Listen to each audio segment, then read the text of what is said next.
दोस्तों, central government में MTS post पर नोटिफिकेशन आउट हुआ है, जिसमें टोटल 362 पोस्ट है और सभी भारत के स्टूडेंट इन भर्ती के लिए अप्लाई कर सकते हैं।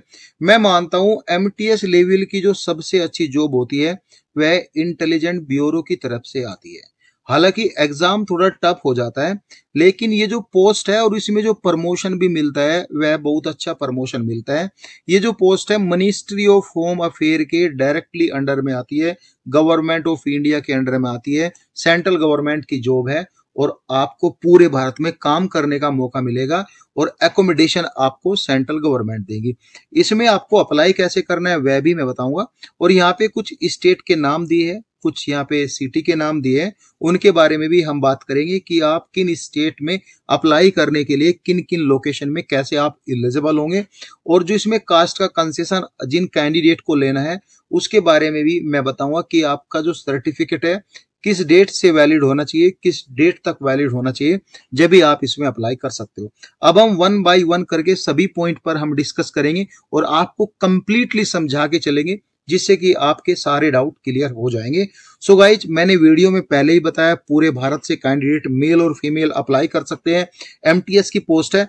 अब यहाँ पे जैसे अगरतला की पोस्ट है, यहाँ पे अहमदाबाद की पोस्ट है, ऐसे अमृतसर, बेंगलुरु, भोपाल, भुवनेश्वर, गंगटोक, दिल्ली हेडक्वार्टर, देहरादून, इस तरह की यहाँ पे पोस्ट आई है। सबसे ज्यादा जो पोस्ट आई है 11वें नंबर पे दिल्ली एंड आईबी हेडक्वार्टर में। टोटल जो पोस्ट आई है 108 पोस्ट यहाँ पे न्यू दिल्ली और आईबी हेडक्वार्टर के लिए आई है। यहाँ पे आप देख सकते हो। इसमें आपको अप्लाई अगर आप करोगे तो आपको उस स्टेट का डोमिसाइल होना जरूरी है। अब गाइज यहाँ पे जो है, यहाँ पे ईएसएम के लिए भी लिखा है, यहाँ पे ये सारी चीज लिखी है। अप्लाई करना है आपको ऑनलाइन अप्लाई करना है, किसी भी दूसरे मोड से आपको यहाँ पे अप्लाई नहीं करना है। क्लासिफिकेशन आप देख सकते हो, ग्रुप सी की non gazetted non ministerial post है। ये पोस्ट ग्रुप सी के अंडर में आती है। लेवल 1 की आपको सैलरी मिलेगी एज पर 7 सीपीसी और सेंट्रल गवर्नमेंट के आपको अलाउंसेस दिए जाएंगे। यहाँ पे स्पेशल सिक्योरिटी अलाउंस भी होता है जो 20% रहेगा, यानी जो भी सैलरी बनेगी। अब यहाँ पे लेवल 1 की सैलरी कितनी बनेगी मैं आपको बता दे रहा हूँ, जो कि 18,000 रुपए का बेसिक जो आपका पे रहेगा। 18,000 रुपए में 30% आप जो है अपना एचआरए ले लो और गाइज यहाँ पे 57% अपना डीए ले लो और बाकी जो आपके टीए डीए, टोटल सैलरी बनेगी यहाँ पे 35,000 के आसपास। अब 35 में 20% यानी 18 दूनी 3600 रुपए आप ये ऐड कर लो और यहाँ पे आपका कैश कंपनसेशन भी होगा, जो कि ड्यूटी आप हॉलीडे पे परफॉर्म करोगे, लेकिन subject to ceiling of 30 days के बाद आपको ये सब चीज मिलेगा। नहीं, सबसे अच्छा है यहाँ पे कैश कंपनसेशन भी मिलेगा। एसेशनल क्वालिफिकेशन जो मैंडेटरी है वह मैं आपको बताऊंगा। इसमें 10वीं पास होना जरूरी है और गाइज यहाँ पे लिखा है कि आप जिस स्टेट के लिए, जिस सिटी के लिए फॉर्म फिल कर रहे हो, सपोज करो इसमें यहाँ पे मेरठ की भी पोस्ट आई है, आई थिंक मैंने कहीं देखा है, इसमें मेरठ की भी आई है, ये यहाँ पे मेरठ है, तो आपको यहाँ पे यूपी का डोमिसाइल होना जरूरी है। जरूरी नहीं कि आपको मेरठ का ही डोमिसाइल होना जरूरी है। यहाँ पे मांगा है domicile certificate of that state against which candidate has to apply on closing date example this, यानी जो आपका सर्टिफिकेट है इस डेट से पहले बना होना चाहिए। जिन कैंडिडेट के पास नहीं है सर्टिफिकेट वो यहाँ पे बनवा सकता है। ठीक है।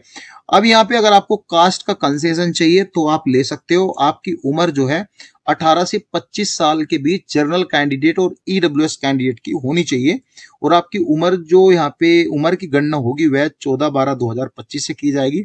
अगर आप ST/SC कैटेगरी में आते हो तो आपको 5 साल की छूट दी जाएगी, यानी ST/SC वाले 18 से 30 साल के बीच फॉर्म फिल कर सकते हैं। अगर आप ओबीसी कैटेगरी में आते हो तो आपको 3 साल की छूट मिलेगी, यानी कि 18 से 28 साल तक ओबीसी कैंडिडेट फॉर्म फिल कर सकते हो।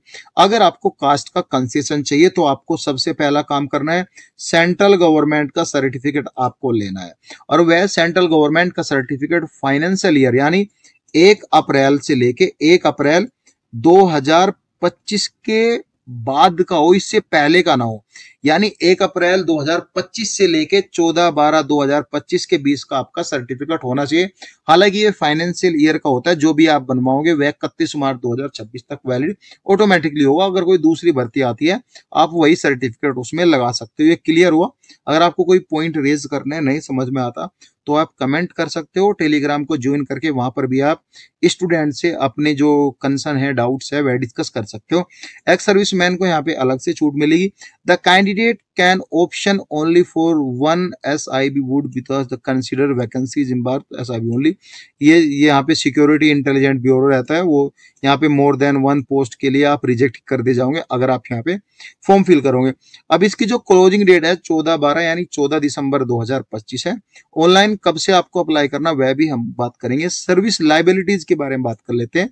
यहाँ पे लिखा है अगर आप एग्री हो, candidate willing to serve anywhere in India only need to be apply. जो कैंडिडेट पूरे भारत में भ्रमण कर सकता है और जिसकी इच्छा है घूमने की और कहीं पर पोस्टिंग मिलती है तो वही कैंडिडेट अप्लाई करे। अगर जिन कैंडिडेट को अपना स्टेट चाहिए या अपना कोई नजदीकी यहाँ पे चाहिए तो वह कैंडिडेट फॉर्म फिल ना करे, क्योंकि यहाँ पे कहीं पर भी आपको पोस्टिंग मिल सकती है। टियर 1 एंड टियर 2 एग्जाम आपका लिया जाएगा, जो कि टियर 1 में क्या होगा, ऑनलाइन जो है आपका ये एग्जाम होगा। इसमें 100 क्वेश्चन रहेंगे और 100 मार्क्स का रहेगा। 4 ऑप्शन रहेंगे एक क्वेश्चन के, 4 पार्ट में डिवाइड किया जाएगा और एक क्वेश्चन 1 नंबर का होगा। जनरल अवेयरनेस 40 नंबर की होगी, मैथ आपका 20 नंबर का होगा, रीजनिंग आपकी 20 नंबर की होगी, इंग्लिश आपका 20 नंबर का होगा। तो यहाँ पे आप देख सकते हो आपको अच्छे मार्क्स लेके आने। नेगेटिव मार्किंग है 1/4। अब यहाँ पे एक डिस्क्रिप्टिव टेस्ट होगा जो कि लैंग्वेज एंड कंप्रीहेंशन का है। और गाइस इसमें basic English language, vocabulary, grammar, sentence structure ये सब होंगे। और गाइस यहाँ पे test comprehension and paragraph writing भी रहेगी, 150 वर्ड की पैराग्राफ राइटिंग रहेगी और यहाँ पे 50 नंबर का आपका होगा। और गाइज यहाँ पे नंबर ऑफ क्वेश्चन ये 50 नंबर है, टोटल मार्क्स जो है यहाँ पे 50 ही रहेंगे। यहाँ पे डिस्क्रिप्टिव भी रहेंगे एंड ऑल रहेंगे।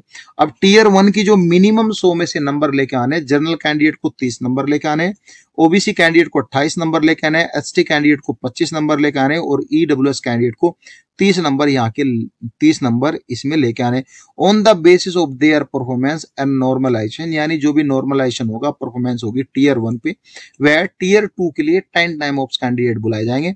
यानी अगर यहाँ पे मैंने बोला 362 पोस्ट है तो टियर 2 के लिए 3620 कैंडिडेट जो है वह टियर 2 के लिए अपेयर होंगे और जो भी ये टॉप कैंडिडेट होंगे उनको ही बुलाएगा।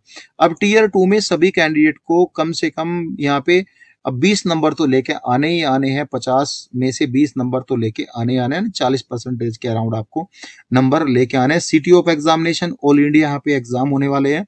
आपको 5 ऑप्शन मिलेंगे चूज करने के लिए। आपको जो भी नजदीक सिटी है उसमें आप अपना जो भी है वो ऑप्शन चूज कर सकते हैं।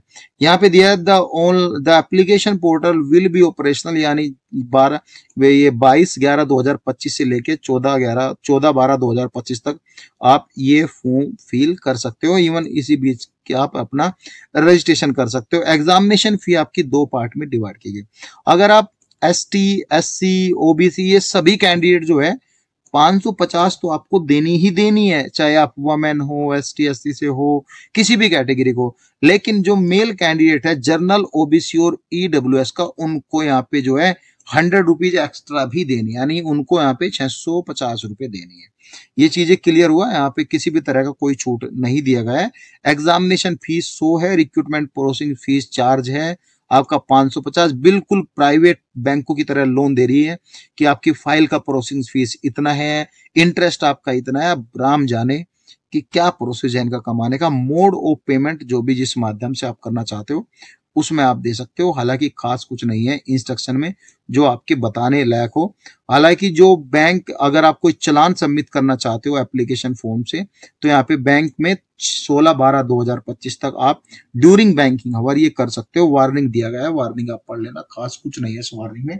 अगर आपको फिर भी कोई डाउट लगता है तो कमेंट सेक्शन में कमेंट कर देना। Thank you so much, bye.